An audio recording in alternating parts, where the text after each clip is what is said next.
Hello, everybody. Thank you so much for joining us for today's BU Alumni Career Webinar, Building Your Leadership Credentials Through the Art of Cross-Functional Management. My name's Jeff Murphy. I'm a member of the Alumni Career Engagement Team from the BU Alumni Association. Today's webinar is offered to our 389,000 alumni from around the globe, and of course, all of our current students. We appreciate everybody who's joined us for this great program. Some of you tuning in from some very far away places, distant from our Boston campuses. Throughout your career, BU is committed to helping you define and achieve your professional goals. We aim to do this by providing everyone with access to a series of valuable programs, tools, and communities. In addition to this webinar series, one of our most exciting resources is a free online community called BU Connects. If you haven't already signed up, I hope you'll take just a couple minutes to do so right after this presentation. You can do that for free on the website at buconnects.com. We have over 30,000 BU alumni, students, faculty, and staff who've joined that community. It is the very best place to build your professional network with other Terriers, join regional and special interest groups, become a mentor, find a mentor, or hopefully do both. Before I introduce today's speaker, just a couple housekeeping notes. Today's presentation is being recorded and will soon be made available for on-demand viewing on the Alumni and Friends website, which you can find at bu.edu/alumni. Our speaker today is eager to answer any questions you have, and you're welcome to submit them throughout the presentation by hovering over your screen and selecting Q&A from the Zoom toolbar. I'll also keep an eye on the chat for questions that might come in from there. It's now my pleasure to introduce our speaker for the day, an incredible career expert, a longtime BU volunteer, my friend and College of Arts and Sciences alum, Scott Singer. As founder and president of Insider Career Strategies, LLC, Scott guides individual and corporate clients through the job search and hiring process, consulting on resume writing and interview coaching, to developing LinkedIn profiles and helping professionals manage their image, providing outplacement services, and bringing unique insight into what employers want and need in terms of talent evaluation. During almost 2 decades of in-house corporate HR and staffing firm experience, Scott brought his knowledge, skill, and talents to national and international corporations in a diverse range of industries, with major corporations such as Motorola, Ryder, Bacardi, Burger King, and LVMH. Scott's educational credentials include his bachelor's degree from BU, as well as an MBA from the University of Michigan, Dearborn. He holds globally recognized credentials in the career development field, is a certified professional resume writer and certified professional career coach. In addition, he's a member of the Forbes Coaches Council, a community of top business and career coaches. Scott, it is always a pleasure to have you here. Really appreciate you sharing even more of your expertise with the community. I know you've got a slide deck to use as the background for your presentation. Why don't we go ahead and have you get that up? And then the floor is all yours. Well, thank you. And thank you, Jeff. I appreciate it. Thank you to BU. As Jeff had indicated, I do want to make sure that if you've got questions, we want to answer those. So I really am sincere about that. I enjoy the questions. They take me in a direction. They take the conversation in a direction sometimes we don't expect. So thank you. If you do have a question, put it in the Q&A or the chat. Otherwise, I will take, based on time at the end of this presentation, I will also take questions. So thank you. I'm going to skip past the credentials here since you covered this. So the first question I think that is important to ask in this whole thing is, what is a leader? And if you look at leadership and the definition of a leader, I think it's really not as easy to come up with a definition as people think it is. I think at its most basic, it's about, somebody who's in front and you're following. But I think there's a lot more complexity to this than that. So let's get into this. So first of all, one definition from an article recently in the Harvard Business Review, well, recently, it's been a while. Leadership is the accomplishment of a goal through the direction of human assistance. I find that definition a little bit condescending, quite honestly, because I think that, that definition is probably a little bit dated. But yes, I mean, part of being a leader, to boil it down, is to be able to work with and through others. Another definition is the action of leading a group of people or an organization, or the state or position of being a leader. And this is from the OED, the Oxford English Dictionary. But I think as far as really more of a motivational type of answer from Emeritus, someone who directs and motivates a group of people or an individual to accomplish a certain goal. This is, there's the old saying, right? There's the carrot and the stick, right? You can motivate people by beating them, or you can motivate them by motivate them. And, it's really kind of a question of how you do that. I think good leaders tend to lean more heavily on the carrot than they do the stick, although sometimes the stick tends to be part of the solution that you see. Yeah, I mean, it's really about the direction and the motivation. And, to kind of give you an example, the old school is more of the command and control. That's the military, right? If you're in the military, you've got to make sure that everything top down really executes in order to make a plan come through. So sometimes it's really about making sure the orders filter the way down and they happen. Today, it's a little bit of a different model. So let's get into that. So what is, this at its most basic, and in terms of the most basic symptom, it really boils down to what's career path. Where can you go in terms of your career? I'm old enough to remember the days when org charts tended to look like this. And don't worry about not being able to read inside the boxes. That's really not the point here. The point here is you can see at the very top level, we have, so let's annotate here as we go along. God, I love Zoom. So we have, first of all, you can see here's the person at the top, and then they've got their lieutenants, 1, 2, 3, 4, 5. And then you can see under each of them, for example, this individual, Mr. Red here, 1, 2, 3 below them, 3 below Mr. Green, 1 below Mrs. Blue. And you can see, but the bottom line is that these are people that have people below them, and they can work with and through them to get things done. So that's kind of the old way of doing things. Today, I'm not saying this has gone away, but more of what you're seeing is this. So this is the modern organization chart. And the primary difference that you will see is it's very flat.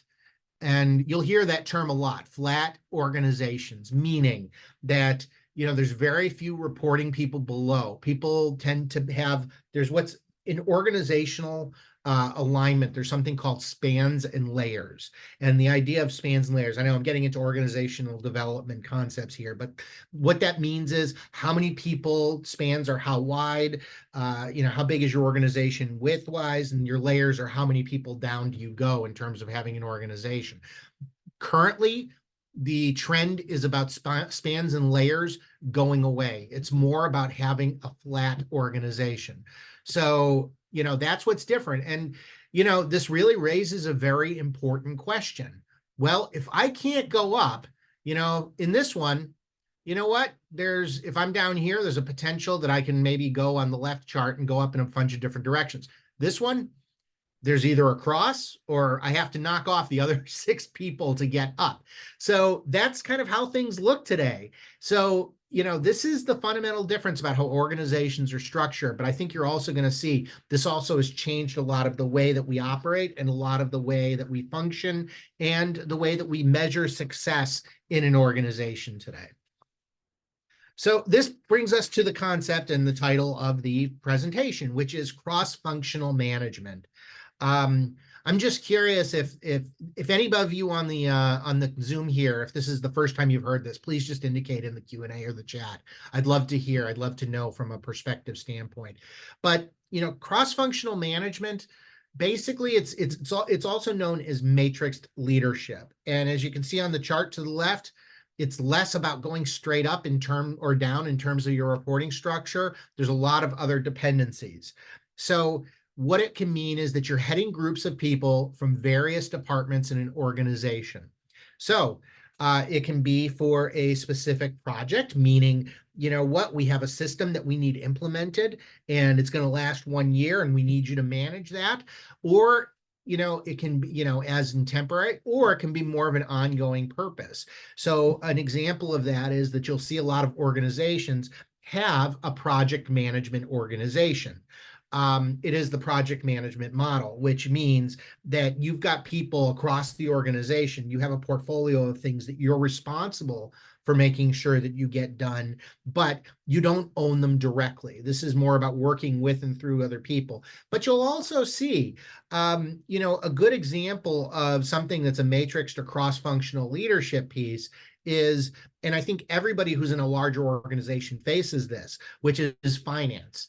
You may have a chief financial officer or a VP of finance, but each department has a responsibility from a financial standpoint. You've got your budget, and if you don't have a budget, you have the amount that you're spending, cost control. So in a way, the CFO has a dotted line or a matrix leadership, cross-functional leadership over different parts of the organization, if that makes sense.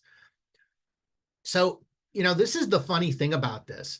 If you are a cross-functional manager, you might actually be overseeing people on a dotted line basis who are at your level, your peers. You might be overseeing people that are a level or two below you, but you might have responsibility over people with much higher and much larger titles and responsibilities, and quite frankly, bigger paychecks than what you have.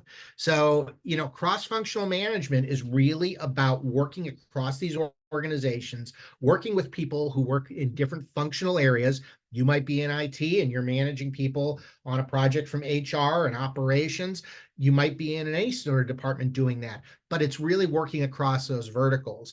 And this is the key to this. This is all about building and using influence. I'm not going to get into too much of a discussion on this. Actually, Jeff, if you remember, we did a presentation on that, I think a couple of years ago. It should be on the BU website. So if you want to check out influencing, that's a great topic.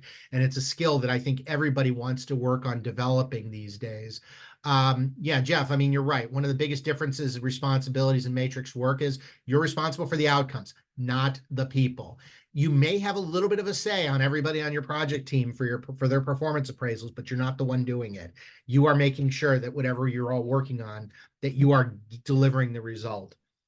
So this is one of those things. So let's talk about the trade-offs that come with cross-functional leadership roles. All right. So there's good, and then there's bad, or as I put them, strengths, and then we'll get to opportunity. So let's start with the strengths of this. First of all, it gives you great organizational visibility. Maybe you are in a line role. So I'm going to give an example. Maybe you're a financial analyst and you're working on day-to-day finance work. Maybe a cross-functional project will get you exposure to the head of HR, to the head of sales, to the head of operations, the head of IT. Working in those cross-functional type of roles will give you that visibility. And in fact, for those of you who may be in the finance world, what you're hearing a lot more of is like a finance business partner, somebody who essentially consults with internal departments and provides them guidance on how the budget is going. And so from that standpoint, it can provide great visibility to people you normally wouldn't have within your reporting structure. Also, it does give you exposure to new experiences, functions, and technologies. Different groups work on different things using different tools. And your ability to touch all of these is going to broaden your toolbox. Also, it's going to build your project and your interpersonal skills. I hope if you're open to learning and you're open to working on building and cultivating relationships, interpersonal skills are really what this is all about. Look, this doesn't mean we all have to be Dale Carnegie, the smoothest person in the world. But what this does mean is, from an interpersonal standpoint, there are certain competencies that you can work on developing. Clarity of communication, your ability to express a vision, your ability to sell somebody on a vision, your ability to hold somebody accountable and to have critical conversations with them. And then from the project standpoint, making sure that you're measuring the milestones, making sure that you're tracking it, make sure that you're reporting it, and even more importantly, that you're communicating what's going on as the voice of that project. Stretch assignments. This might be a term that I'm actually quite surprised how infrequently people have heard this term, but a stretch assignment refers to a project or an initiative that you're given by your leadership or you take on that is going to take you substantially outside of your comfort zone. So, I'm sure everyone here has heard of a stretch goal. If you haven't heard of a stretch goal, let's say that you're in a sales job and your standard quote is $1 million per year. Well, your stretch goal is 1.5 million in new business for that year. If you make that stretch goal, the rewards and the visibility can often be much greater than what you normally would get in your situation. Same thing with stretch assignments. And that's what this is, because often we're going outside of our comfort zone and using different muscles mentally that are going to give us an opportunity to really prove ourselves in ways that we haven't done before. Haven't been a project manager before? That's okay. This is a chance for you to really demonstrate that you can learn that concept and take that on. Cultivation of new alliances and advocates. This is one of the benefits that is probably hidden, but it's a big one. So let's say that you end up working on a project and maybe you're within the IT department and you're managing a system deployment.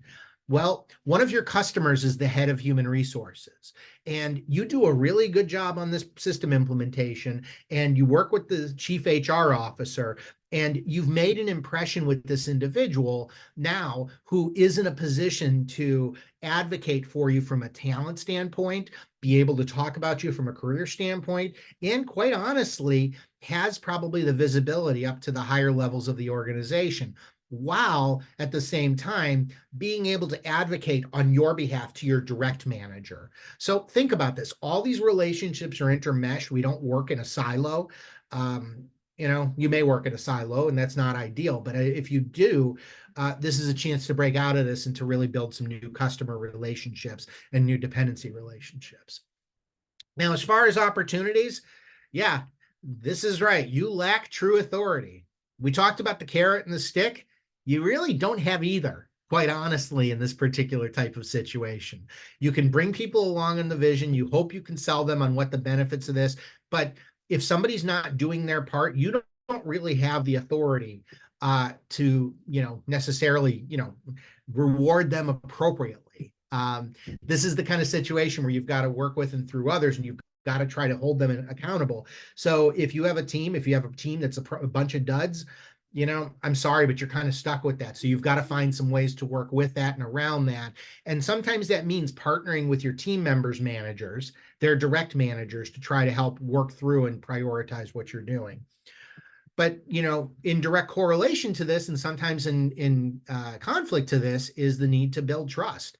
And if you don't have trust on your project team, if you don't have trust on a cross-functional project, you are never going to be able to get people to bring things along. I don't know if people here are in the nonprofit world in terms of maybe they sit on a board of directors, either nonprofit or even on a corporate board.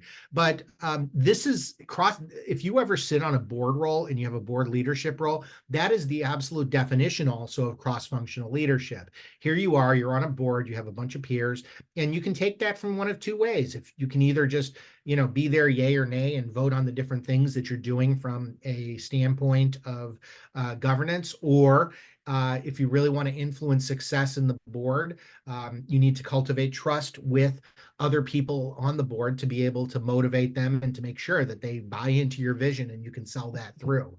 That will make you much more successful in that type of capacity. Lack of specific technical knowledge. This is a biggie. Right? Let's say that you've been given the opportunity to manage, if you're in finance and you've been appointed to deploy the new SAP system, the enterprise resource planning system for on behalf of the finance team in the organization, and you are not technical. Your background is you're a CPA. Well, now this is a chance where you're going to have to try to learn some of the terminology, learn some of the ways that different things operate, and also to surround yourself with people who have some of this technical knowledge and can remove some of those roadblocks. The need to understand political landmines. So the bigger your scope, the more there are the potential to get into trouble. Let's be very blunt about this. The thing about working in an organization is everybody has their fiefdom, right? They all have their sphere of influence. They want to protect what they have.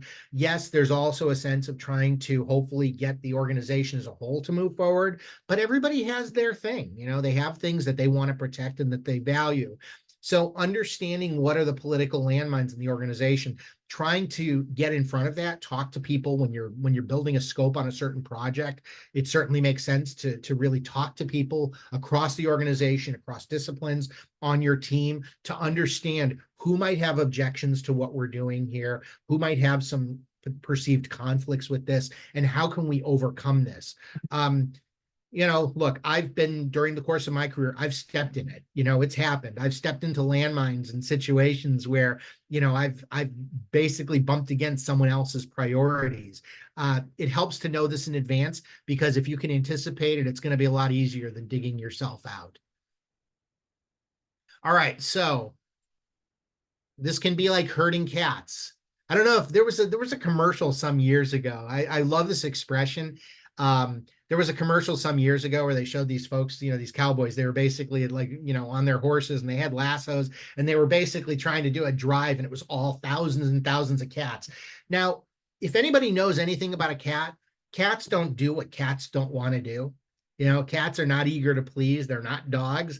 Although I have heard of some cats that do listen to commands, although I am skeptical. I'd like to see those. But that being the case, again, people have their own interests. They've also got, and this is an important part to keep in mind, even if you're in a cross-functional role, these people still have their day jobs. They're helping you on this project, but their performance evaluation is still due to be measured on the other 90% of what's the part of their job. You've got 10% of their interest. So getting people to actually spend the time to listen to you and to move in your direction can definitely be a challenging task, especially if you don't have the credibility or authority.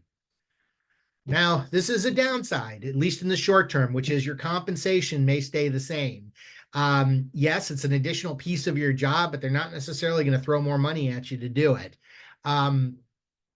It's important to keep in mind that if you're doing this, there are, basically, there's other motives that you would have for getting involved in a team like this. Look, if money is your primary consideration, your only consideration, and, stay in sales, that's your job, that's what you want to do. I mean, you're based on commission.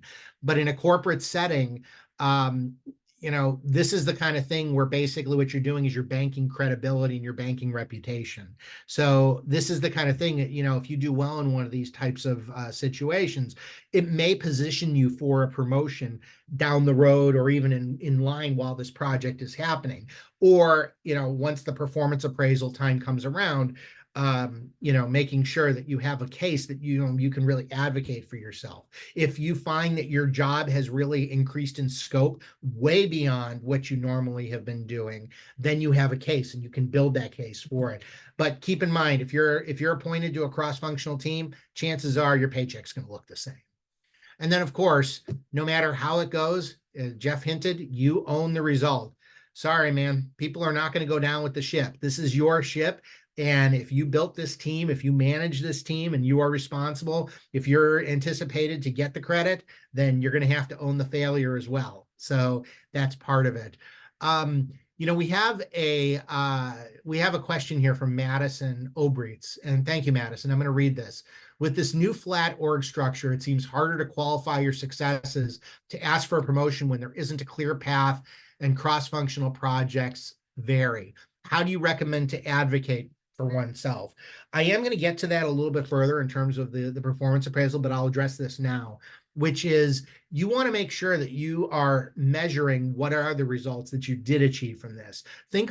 Try to think flexibly in terms of what's been the contribution. Sometimes there isn't necessarily a financial bottom line piece that you can advocate for this. Sometimes, what you're doing is you've helped build culture. Do you have scores, or at least you have things that you can go to look at that, like engagement scores? Maybe it's a productivity score within the organization. Maybe that's something. Maybe it's a customer net promoter score in terms of their satisfaction with how things have been running. Maybe it's a general improved sense of well-being within the organization. Or maybe there was a project that came up, was a real beast to the organization. Everyone was afraid of it, and you were able to put everyone at peace by doing this. That's mitigating risk. That's something that maybe you can advocate for yourself. But, I think a large part of this is you don't want to just be the only one to advocate for this for the successes here. This is where we talk about the different alliances that you've cultivated, the different advocates that you've built throughout the organization. You want to make sure that they're lined up behind you. And when you have your performance appraisal, or when you're talking about your postmortem, which is the discussion after the project about how things went, that they can advocate on your behalf. Hope that helped. All right. So let's talk about how you lead, influence, and achieve. So this is one of the most interesting parts of this. First of all, often these opportunities come about because you ask for them. And you might find something that really captures your interest. For example, when I was in recruitment, one of the things that I thought was absolutely fascinating within the organization was we were talking about the idea of improving the interviewee, the candidate experience. So I stepped forward to work on a new orientation program for the staff at the company. So, a lot of these things, you can step forward and you can ask for these opportunities, whether you're in the leadership role, maybe you see a gap that needs to be filled, something that everybody's been kind of leaving in the corner because they don't want to touch it. Or maybe it's just something that just came up and you saw, hey, we have the opportunity to save $1 million by doing this. I would like to take the lead on this. So ask, raise your hand, talk to your manager, see if there's the opportunity to do that. Next, understand what your resources, your charter, and your outcome are. So if you do step into one of these, make a very clear understanding and document what is it that's expected to come out of this, and then really sit there and evaluate. Do I have what I need to make this happen? Do I need to ask for additional funding and headcount? Do I need to ask for additional tools? But you need to be the one to push forward in terms of requesting what you need to make this happen, because you're going to have the most visibility into this situation. But also, part of these may be midstream. You might get into the project and say, hey, listen, I really need a subject matter expert who knows why. I need your help, boss, in terms of helping me find somebody that can do that. So advocate for it. There may be situations where they say, sorry, folks, your budget's a big goose egg. There's no budget for this. But there may be other resources or other people within the organization that can help you with what you need to do. Now, it helps to have a strong sense of self-awareness. What are you good at? What are your strengths? What are you weak at? And then play to what your strengths are. If you're a consensus builder, use that. Work on getting everybody on the same page. If you're a motivator, maybe you can motivate some of the people to take other pieces of this. If you're an organizer, maybe you are the one that's great at just pushing things through and leading and getting things through by brute force. But if there are areas, whether it's a technical weakness, a software, a system, an engineering technique, or if it's a business weakness, you're just not familiar with how to maneuver a certain organization. Find people that can do that. There are often people that are far better at a lot of things than you are. I know that's the case, and I'm constantly impressed with the knowledge that people bring. And you need to make sure that you're advocating using what's good for you, and then being able to lean on people who bring other things that complement, other skills and competencies that complement what you do. Learn the players, learn what makes them tick. Not everybody is in this for the same reason as you. So maybe you have somebody who has a particular benefit that will come of joining this project team. Maybe you have somebody that gets nothing out of this project team. So how do you motivate them? What are they looking for? Are they looking for recognition? For those of you who have taken management classes, the concept of Maslow's pyramid, basically at the highest level, people are motivated by different things. At the highest level is self-actualization. Then there's recognition. And at the very bottom, basically, I know I'm paraphrasing, it's pay. You're getting paid to do something. So, people are motivated by intrinsic or extrinsic rewards. Find out what's important to them. The more that you can do in terms of making them tick. And sometimes, honestly, you might have someone on your team who's just felt unrecognized and underappreciated. Maybe being in a position to putting in a good word to their manager can be very beneficial for them. And then, of course, be data-driven. In this age of business intelligence, ERP software, reporting, use data. Find out the data. Understand what the benchmarks are. If if it's measured, if your result is going to be measured by a net promoter score, basically a customer satisfaction score, find out, and then put in place the mechanism so you can measure that. But also, when you're promoting your points, use the data that you do have. Hey, folks, putting in this process is going to improve the customer experience. And right now, we're at a 40% customer experience score out of 100. That's not a good place. And I think it's incumbent upon all of us to try to get that number up. So use that data and use it to promote the points. Talk about facts to make sure that you're bolstering your point. And then bring people along for the journey. This is not the kind of thing that you want to go in all guts, all glory. This isn't, you're not Spartacus. You're not just running out in front with your sword and trying to get things done.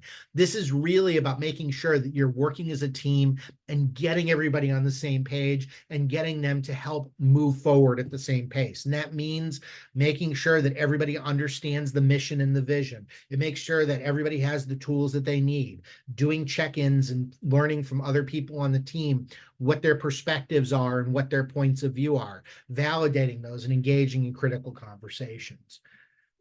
And then, you know what? Maybe the way it's working isn't working. Maybe you do need to come up with alternative solutions. You've hit a roadblock, whether it's political or operational. This is the time when you reach out to people within the team and say, hey, let's brainstorm. Are there other ways to approach this solution? Is there something that I missed or that we missed in terms of dealing with this? Can we attack this from another angle? The more alternative solutions, the better. One of the things I heard a lot of my managers say throughout my career is don't come to me with problems, come to me with solutions, which, I think that's fine. I think that's not necessarily the worst thing. It gets people to kind of think for themselves and to push things forward. But, let's be honest, we can't always come up with the solution. We don't always have the breadth of perspective to do that. So work with people, try to come and, hit on subject matter experts. And you know what? Sometimes use your manager, use your other stakeholders as sounding boards to come up with some of these alternative solutions. And then, of course, know when to give, take, and shut the heck up. And I don't mean heck. This is one of those things where, we all have our subject matter expertise and we all want to push things in a certain direction. You've got to understand when to push, when to step back. This is probably one of the hardest things I learned throughout my career. I was serving as a chair of a nonprofit until about a month ago. And the hardest part was knowing when not to say something and when not to do something. Sometimes you've got to let the momentum push itself forward. You've got to see what other people have, what other ideas, and let them take the lead. Sometimes people do surprise you. Keep your sponsor in the loop. And by the way, in case you're not familiar with that terminology, what I mean by the sponsor is who's the person that has the most to gain and is basically giving you your charter in terms of whatever project or initiative you're working on. It might be your manager, it might be someone in the executive suite. You don't know, but whoever it is, keep them in the loop. Have your regular touch base meetings with them. Tell them how progress is. Talk to them about some of the obstacles that you're facing. Give them the timelines. See if there's any additional factors that they may have that will influence how you move forward in this process. And then don't underestimate your influence. We all have influence, and influence can come from a variety of different sources. It can come from subject matter expertise.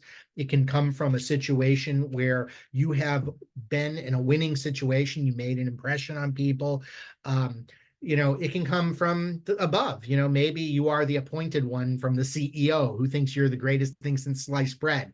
Guess what? That's influence, and use that as appropriate. Don't underestimate the amount that you have. If you leverage it appropriately, but not obnoxiously, people sometimes will follow you in that mission. All right. So how do you establish yourself as a leader? We've gone through this, and how do you really build your creds? What is it that you do to really position yourself as a leader within the organization? So first of all, inspire consensus. And the key word here, actually, they're both kind of key words, but honestly, the real key word here is inspire. That is the big thing. You want people to follow you, not because you said so, but because you really want them to follow you and because they want to follow you.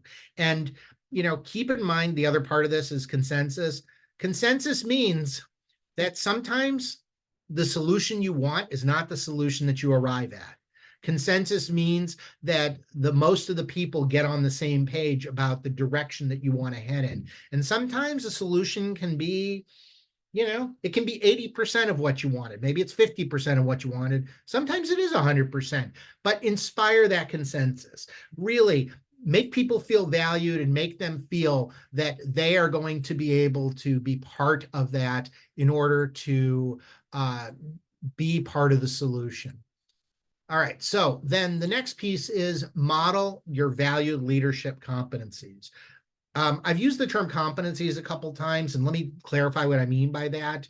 Competency means, it's a skill, a professional skill that you use to lead or to be a professional. So, different organizations value different ways of leadership. So, does the organization value a drive for results? Meaning that the bottom line matters. Okay, maybe that's what you need to demonstrate. Maybe it means being a consensus builder. Maybe it means, being able to demonstrate success through others. There's a variety of different ways that you can lead, but do it in the way that the organization values. If you're the kind of individual who's kind of brass knuckles, you like to kind of push your way through and get through to the end no matter what, and your organization's leadership values people that work with and through others and build relationships, that might not be the best approach. Likewise, maybe you're more of a consensus builder, but you also, your boss doesn't really care whether or not everyone's on the same page as long as you get it done. So, follow the example, do what needs to be done in the way that the organization needs to do it. Nurture your visibility. This is the kind of thing you need to celebrate and tell the world who you are. Don't be shy. A lot of us are modest. When I talk to people and we talk about career discussions, people have a tendency to undersell themselves. Don't undersell yourself. Sell what you did. Yes, okay, you're right. Maybe you're one person of 10 and it took the group of 10 to get there, but you had that role in unifying the 10 around that. So celebrate that. Tell the world. Talk about what the benchmarks are that you've achieved and celebrate those. And then if there's something that you fell short, you know what? I really would have liked to have gotten part C done on this project. There just wasn't the time and resources, and working with my organization, we weren't able to do it, but this is what we've been able to deliver. People will appreciate the honesty. At least you're not passing it off onto somebody else as another problem. Own it. And the more that you own it, the better. And find ways to communicate this. Make sure that, maybe there's a company newsletter. Maybe there are people that you can advocate this through. Maybe it means talking to your VP or your manager to talk about it at their executive leadership team meetings. But find ways to do this. Understand how the organization does like to communicate. There are organizations where people sit behind email, and that's quite okay. And you know what? If that's the case and that's how people want to do it, great. If everyone wants to work through a common SharePoint website as their point of the project, fine. Do that. Use that as a core part of what you're doing. Likewise, if they like where you're, management by walking around, getting up from your desk and going and talking to the different people, great. But understand how that organization likes to do it and follow that approach. And then expand your role boundaries. Now, this is really kind of a little bit devious.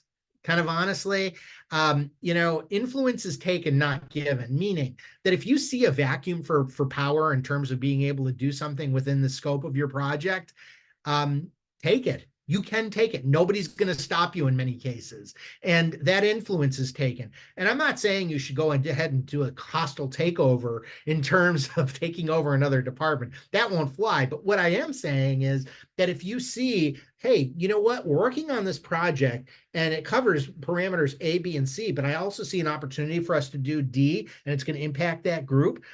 Your boss might say, yeah, you know what, go for it. See if you can get them on the same page. And a lot of the time, it's just going in and being the leader and sending the message that you want to go ahead and do that. And it's obviously even better if you can deliver results against that. Invest in your professional development. If you are really focused on cross-functional management, build your credibility through certifications.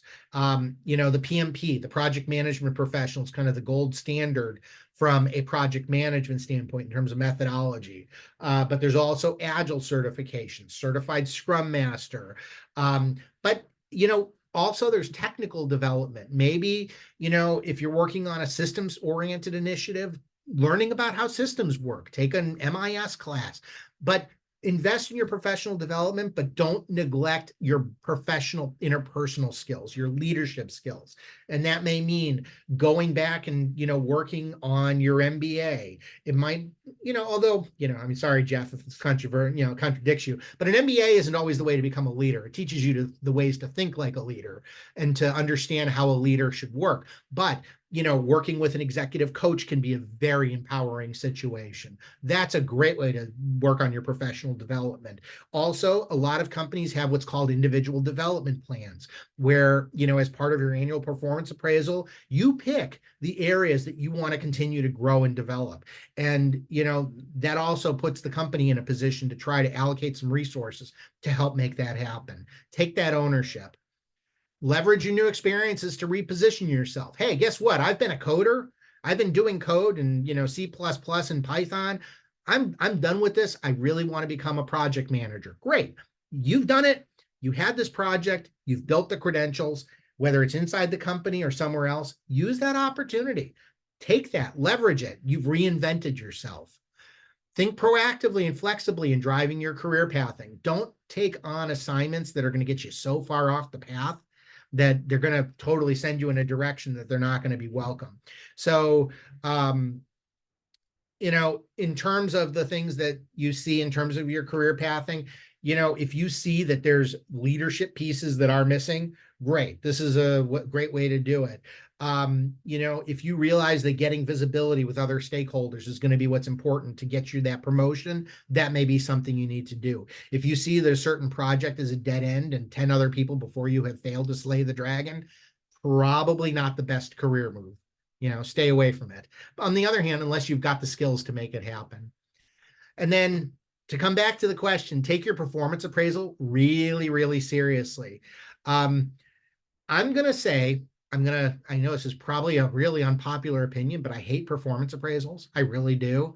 I think they tend to be subjective, and I think they tend to be in a lot of cases where people just kind of check the box, and a lot of time you spend your year managing your performance to your performance appraisal. However, if you understand the way that organizations use it, then you can use that to your advantage. Make sure that you are prepared. Don't just take it as you're checking off a box when you're going at the end of the year. Go in with your achievements. Advocate for you ferociously. Hey, look, here's what I did. Not only did I meet my numbers in my day job, I also got done this other project and blew the expectations away. If you're measuring me on a 5-point scale, I should be a 4 to a 5. And make your case and do it and really push it. Be an active participant. In most organizations of what I've seen, you actually are in the position where you write your own performance appraisal, and then your boss basically gets to put their fingerprints on it afterwards, which actually is a pretty favorable position because you get to start the dialogue and you get to set the direction. Now, obviously be truthful because, and have check-ins with your manager on a regular basis, because if your manager is not sharing your point of view of how wonderful you are, then you're probably going to hit a giant brick wall when you do this. But if you have good awareness and you understand how you've been doing in the organization, this is an amazing chance to do this. And a lot of companies do structured talent management, meaning that in addition to doing development on a regular basis, many companies do rank and rates. They compare who their top performers are. They put them in a quadrant, your high results, high potential. If you can find a way to leverage this to become that top right quadrant, that's going to work in your favor. So that concludes the presentation. I want to thank everybody. Jeff, let's open it up to questions. Sure. It's a great reminder to folks. We've got a few minutes left here with Scott, so go ahead and either put a question into the Q&A or the chat. We've got one in the Q&A already, Scott. But one thing I wanted to ask you was, I'm thinking about some of our, I know we've got students and maybe some really new grads on the webinar today who haven't had a ton of experience out in the workforce. Hopefully folks have had internships, et cetera. But are you seeing this kind of matrixed leadership model more impactful in certain industries? Like you mentioned finance a couple times. For somebody who really doesn't think they'd be well suited to navigating this type of landscape, are there industries that you're aware of from working with clients that folks should sort of stay away from? Yeah, that's actually a really good point. I mean, the larger the organization, the more hierarchical historically it's going to be. So, I mean, let's just be honest. If you're dealing with a company of 40,000 employees, you've got to be able to have a way to manage these folks, right? You can't manage people without some sense of hierarchy. But, um, let's talk about that. So I think there's a concept here which I didn't really touch on, which is subject matter expertise. You are becoming a subject matter expert in whatever it is that you're coming in. And by the way, you know what? Let's say you're a recently minted graduate from college. Here you are, you're walking into an organization, whether it's HR or finance or IT or, operations, whatever the case may be. In that case, you're coming in from a subject matter expertise standpoint, and you're probably going to be more of a business partner. You're going to have customers internal that you're going to be dealing with. Now, the one area that I think is probably less prone to matrix type of leadership is probably operations from a strict standpoint. So I'm going to give an example. Like, let's talk about cruise lines. If you've ever been on a cruise ship, a cruise ship has 3,000 people working on that ship. They've got to get that ship moving from, St. Thomas to get to Port of Miami. And if they're going to do that, everyone's got to have their mission and they've got to have accountability. And from an operational standpoint, it rolls up. But here's the interesting thing. So, I've worked with extensively with folks from Carnival. And, I was working on a project for them. And one of the things that they have is they have operations leaders. And this is interesting because, these are folks that sit in the home offices, but they, basically what they do is they work with the folks that are in the line operations in the ships to look at their operations, look at it strategically, and to make changes throughout the organization and to influence success. So, they own the numbers, but they don't own what happens on a day-to-day basis within the ship, if that makes any sense. So, you've got people that are working on a matrix line, but you've also got people that are working in a direct line. So, it's the trend is more cross-functional. I'm not going to lie. I mean, that's where things are going.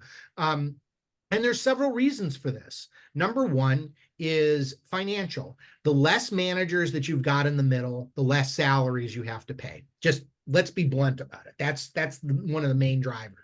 And in this age of providing shareholder value, that is a big consideration. But, there's another piece of this too, which is better visibility. If you are closer, let's say you're a director of software engineering at Google, and you have just one person between you and the engineers, then you're going to have a much better perspective on what's happening in the development cycle and be able to address and to deal with issues as they come up.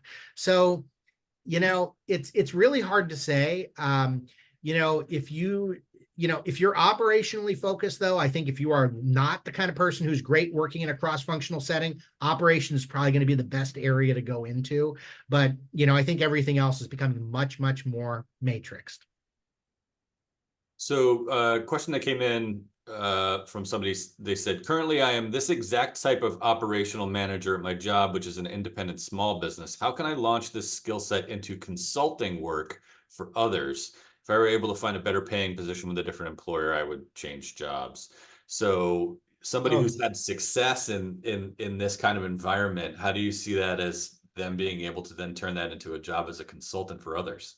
Okay, so this I could go down a long rabbit hole on this, but to this questioner, I think this is a fantastic question. I think what's interesting is, you already are a consultant. If you're already doing it, you are already a consultant. So I think, first of all, what I think is important is when you are working on your resume and your LinkedIn, position it as much as being an internal consultant.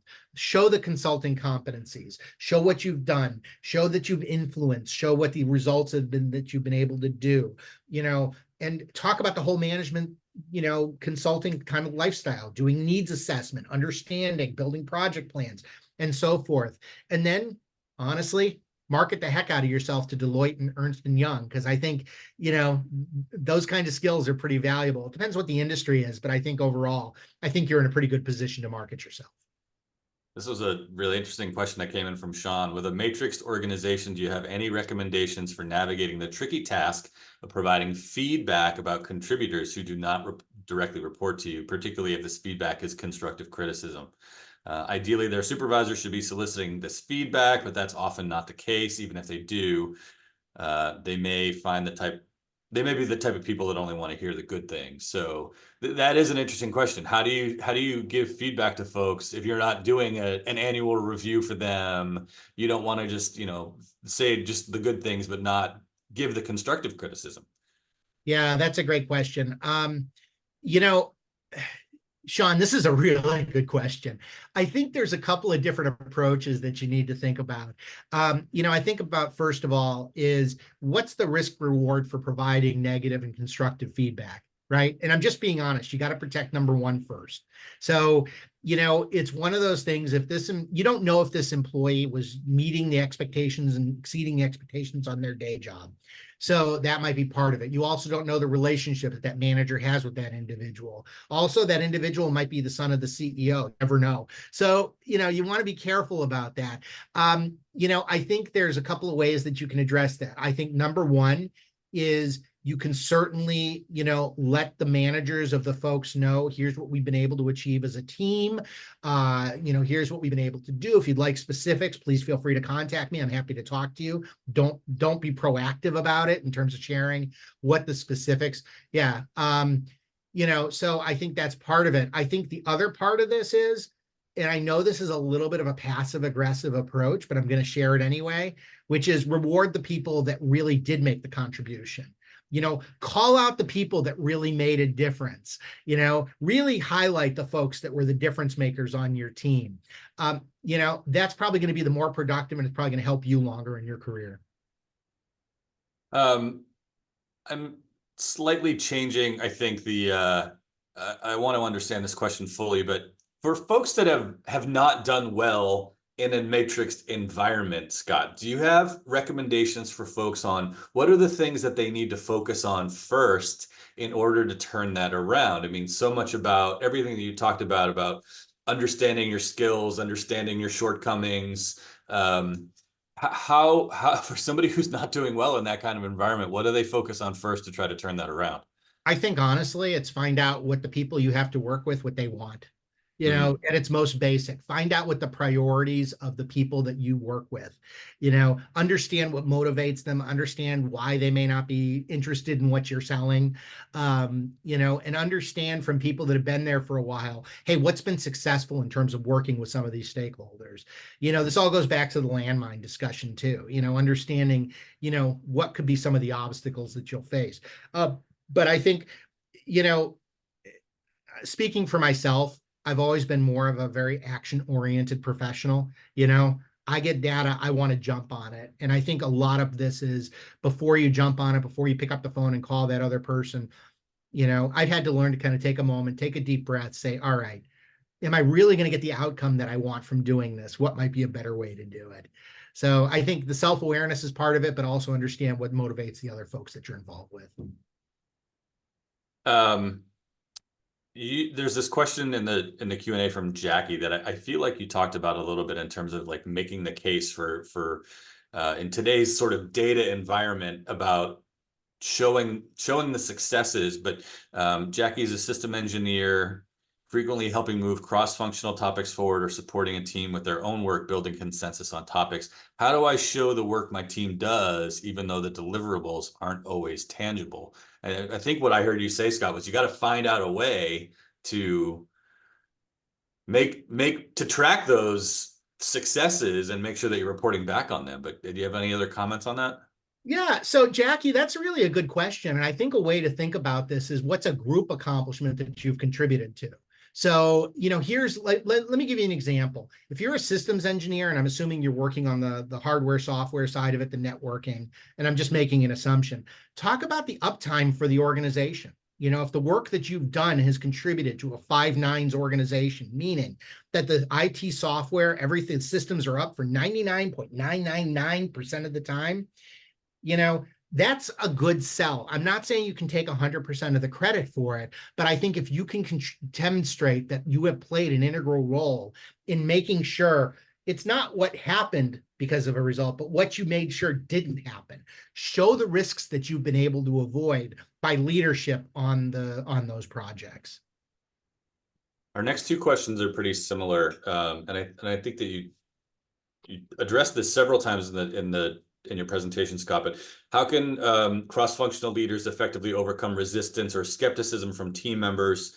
Another person is a new teammate on a culturally outdated organization. How do you navigate being the only fish swimming against the current when the current culture is to ignore issues? I mean, I think one of the first things you talked about was establishing trust in order to grow your influence, right?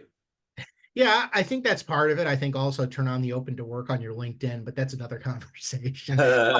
But no, look, organizations have their functions and their dysfunctions. And I think an important part of this is, again, understanding what motivates people, and there are people, I hate to say this, but I've worked with people that, they just wanted their paycheck. They didn't give a crap about anything. They got away with whatever they could get away with so that they could go home. And I had to learn that even if they were appointed to one of my project teams, I wasn't going to use them. I just couldn't. I could give them some things that didn't really mean much. But the truth of the matter is that, I mean, first of all, for you who's swimming upstream, that's a big challenge. And I'm not really sure, how much change you're actively going to be able to effectuate. I think it's probably going to end up being one of those things where if you can demonstrate how some of the work that you do initially provides value to these other folks, is there initiative that you can provide, demonstrate how they'll benefit, that may be beneficial. But again, maybe it's the carrot and the stick, maybe it's one of those things that, if their manager is in a position to say to them, look, so-and-so is already on a performance improvement plan. I gave them this opportunity to really improve themselves. I'm going to make sure that they do. You may need to rely on that, but it's not an ideal situation. This is a great point. And if you mentioned this, I missed it, Scott, and I'm a little bit sad I didn't think of this earlier, but with virtual and remote teams in today's, hybrid environment, tips on that you might have for fostering collaboration, alignment across distributed teams. It's so much harder to establish a relationship with somebody. I mean, this is, I guess, my own take on it. Harder to establish relationships with folks if you're working from home, I think is an easy way of saying it. What are your thoughts on that? Yeah, and I think there's a couple of things that you need to kind of keep in mind. I mean, I think first of all, when it comes to, so let me back up a little bit. I've been on task force where everybody's been in the office, and even trying to get everyone to schedule the same time on those, trying to get 5 to 10 different people in the same room at the same time has been an impossible task. And I think you need to keep that in mind. Everybody's going to have their own schedules and their own priorities.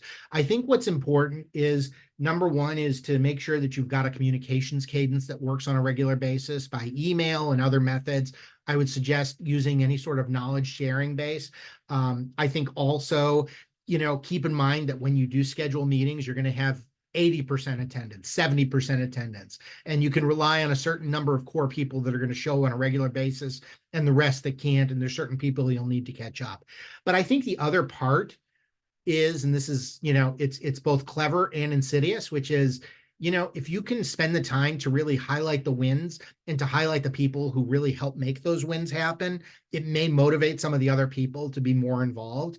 But it's hard. It's really, really hard. I mean, keeping people on the same page on a Zoom environment is just, it can be brutal. Well, Scott, we've been able to get to all the questions, and we hit our time. So thank you so much. As always, you've done so much for the BU alumni community. Our current students attend some of these, so you've really just had a tremendous impact. And this was another in a long line of reasons why, on behalf of the university, I just want to thank you for all you do for BU and our community. Thank you, and I appreciate it. And here's my contact information if you need to reach me. And I will tell everybody, Scott actually really means it. If folks want to continue the conversation, I know he'd welcome, if you want to drill down on things with him a little bit more. So Thank you, Scott. I want to thank everybody for tuning in today, particularly those of you who've donated to support BU, as Scott has done for a long, long time. We wouldn't be able to do this work without your support. So our next career webinar is coming up next week, a week from today, Thursday, June 27th. This, I think, is going to be a great one. The title of the presentation is "You Do Not Have Imposter Syndrome," which I think that's kind of controversial. Imposter syndrome is something that we talk about a lot in some of these career webinars. So I'm looking forward to that. I hope you'll join us. You can sign up for that now on our website at bu.edu/alumni. Make sure you keep an eye on your email address, because every month we're sending folks out our upcoming events with our monthly career newsletter, The Edge. So thanks again to everybody. But Scott, thank you so much. Thank you. I just want to make one last comment. Please. You know, as far as contributing to BU, I just want to make clear that you can designate your gift if you do make a gift to the university. And you know, with a school of 28,000 students, it's easy to find an area you want to help. If you want to help scholarships and help students directly, you can absolutely do that. And that's how I give my gift. You know, I try to make sure there's a direct impact. So if you want to, you know, if you do decide to give a gift to the university, find something that's meaningful for you. Exactly. Amen. Thank you, Scott. Thank All right, you. everybody. Have a great day, great evening, wherever you might be. Take care. Thank you.